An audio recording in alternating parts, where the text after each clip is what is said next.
Man, what is happening, my YouTube family? Of course, it is your boy B New. I'm coming at you on this happy hump day Wednesday. And first and foremost, as always, positive vibrations and blessings out to everybody who could be listening. Now, with all that being said, we got a lot to talk about today. So we all know on yesterday, Steph Curry surpassed Ray Allen for the most three-point shots made of all time. And in my fair opinion, and anybody else's who is not a hater and understand that Steph Curry is the greatest shooter of all time because of the range that he has and his ability to make his three-point shot. Now, with all that being said, him breaking that record led to a one Stephen A. Smith, and I'm going to use his word, blasphemy, saying that Steph Curry is the one who maybe should be getting compared to Michael Jordan instead of LeBron James. Let me tell you this, Stephen A. Smith. Get the dope out your veins and put the hope into your brains, because you will never get nowhere smoking the pipe. I don't understand how you can even say something like that. That is totally and utterly blasphemous. Now, if you look at it, I just want to put some things into context. I'm gonna put some things into context. First of all, Steph has never been in the GOAT contest, in the conversation. The conversation is always MJ, LeBron. That's it. MJ or LeBron. And most people, some people might say Bill Russell, some people might say Kareem, but for the most part, the conversation is MJ and LeBron. Nobody ever even mentioned the likes of a Steph Curry. Now, just so I can put some things into context, if you take a look, LeBron James is 36 years old. He has 35,787 points. Let me repeat that again. 35,787 points. And Kevin Durant is 33 years old with 24,618 points. That's 11,000 points less, and only LeBron is soon to be 37, so 4 years older. Do you understand what I'm saying? And we know, KD has missed some time due to injury, and LeBron has, of course, not missed a whole lot of time due to injury, although he did miss a lot of games the past few seasons. But at the end of the day, you cannot count longevity against a player, especially when the player has put up 25 points per game his entire career since being a rookie. So you're talking about year 19, still going to be putting up 25 points per game. Meanwhile, Steph Curry has only put up 25 points per game how many times in his career? 6 times. So you're talking 6 seasons in his career where Steph Curry has put up 25 points per game. And people want to say that LeBron James is not a great scorer. But Steph Curry, 33 years old, 19,111 points, which, pardon me for this graphic, but of course we know Steph did make some more points last night to add a little bit to this total. But at the same token, 19,111. You still talking about what? 14,000 points away from LeBron James, and these gentlemen are 33 years old. 33 years old. So just be honest now. All great athletes, we saw what happened to Kobe when he hit the 34, 35 mark. We saw what happened to Michael Jordan and all these other players. And I know you got players like Tim Duncan who still won a championship at the age of 37, but he was not the main player on the team. He was not the main player on the team. Kawhi, Manu, Tony Parker, they were the ones who was leading that Spurs team. And don't get me wrong, Tim Duncan did play an important piece, and Greg Popovich had a great system in place to win those championships for the San Antonio Spurs. So don't get me wrong, but just putting things in a sheer number. I mean, do you realize that Steph Curry and Kevin Durant would have to average 35 points a game for how many seasons to and still wouldn't come close? You understand what I'm saying? Because to me, LeBron James is still far from done. Still far from done.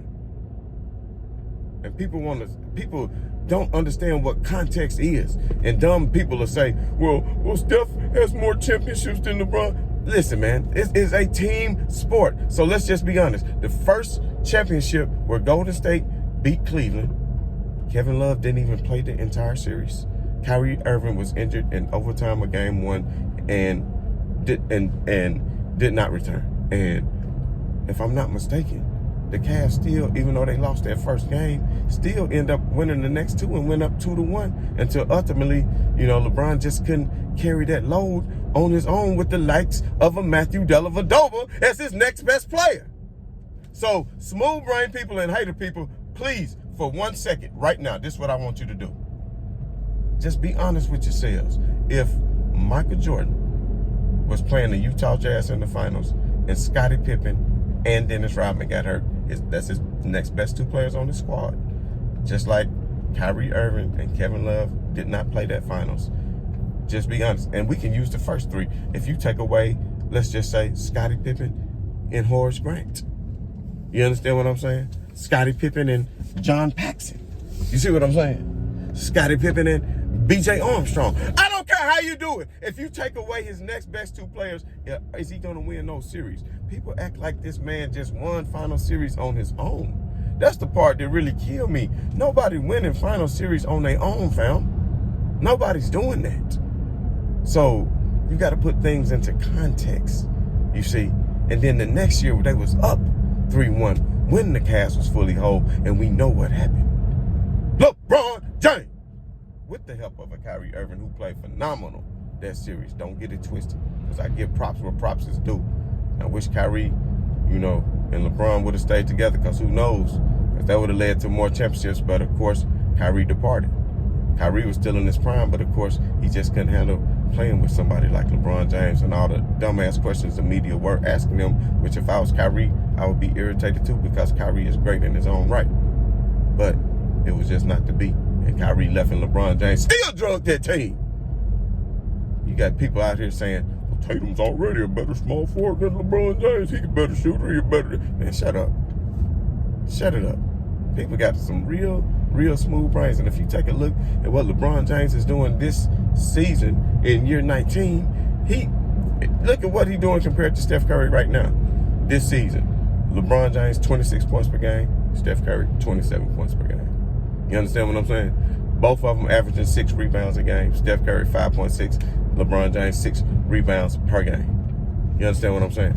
And then LeBron, 7 assists. And the point guard, Steph Curry, 6 assists. Now, imagine if LeBron moved back over the point like he did a couple of seasons ago when the Lakers did win the championship, which I would rather see him in to play the point, to be honest. The Lakers was damn near unstoppable like that. But anyway, my point is LeBron shooting 50% from field goal range, whereas Steph Curry shoot 43, and we all know that Steph Curry shoots a lot more threes than LeBron James, but LeBron James still has been taking the 3-point shot from a high clip this year, and for him to be taking the 3-point shot from such a high clip and still be shooting 50% from the field is amazing, and we all know LeBron shot over 50% from the field for his career. You understand what I'm saying? And then if you look at it like this, for this season, LeBron already has 8 30-point games, or 30-point or more games. About to be 37 years old.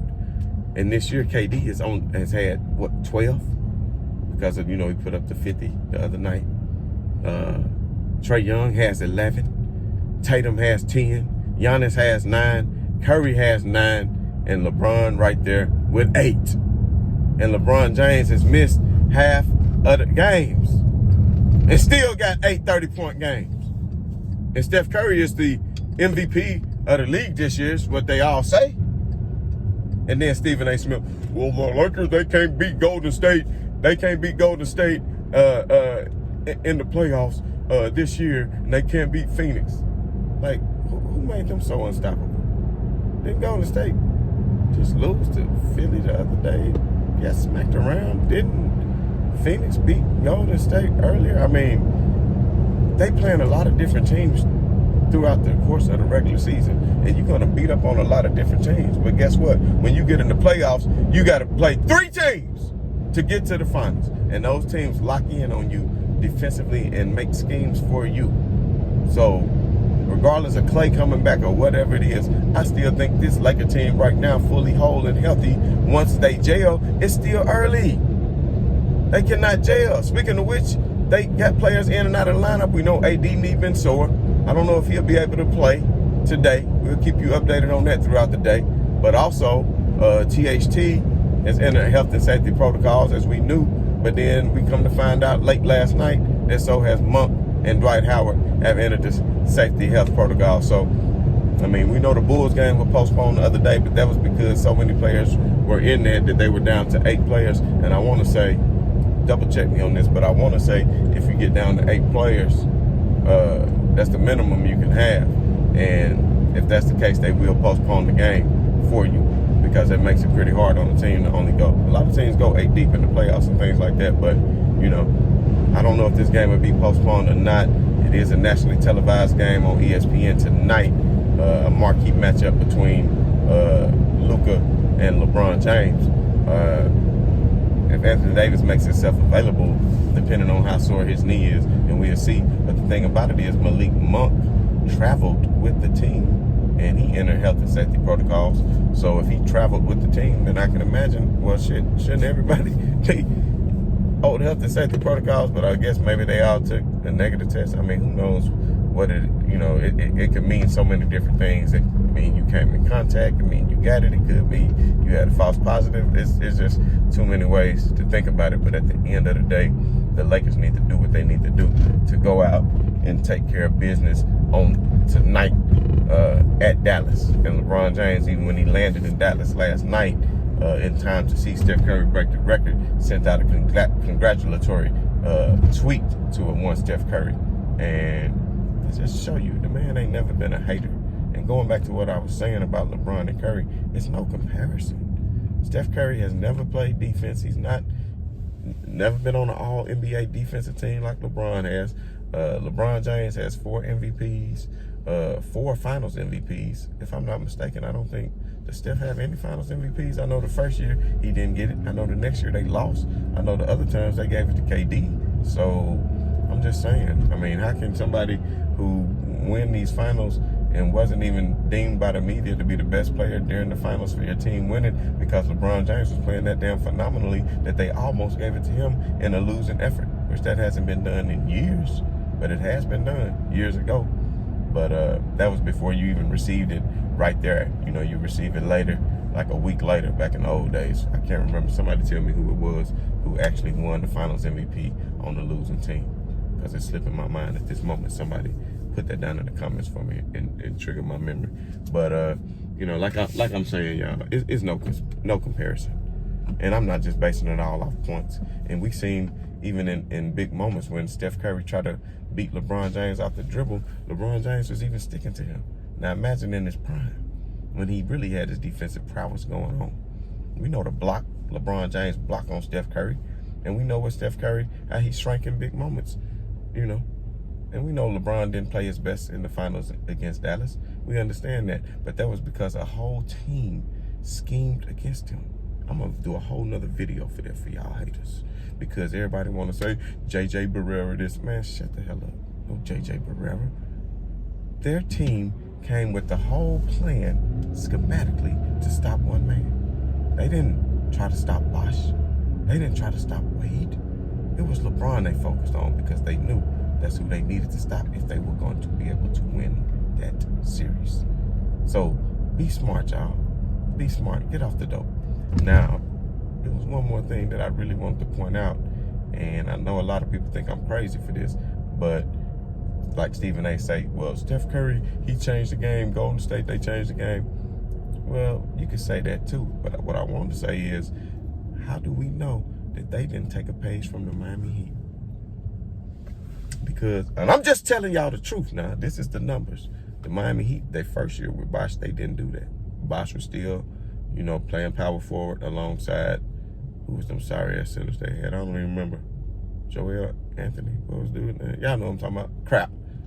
Trash centers. But my point is, once they figured out to move Bosh to the 5, that was technically playing small ball, because he wasn't your technically big center.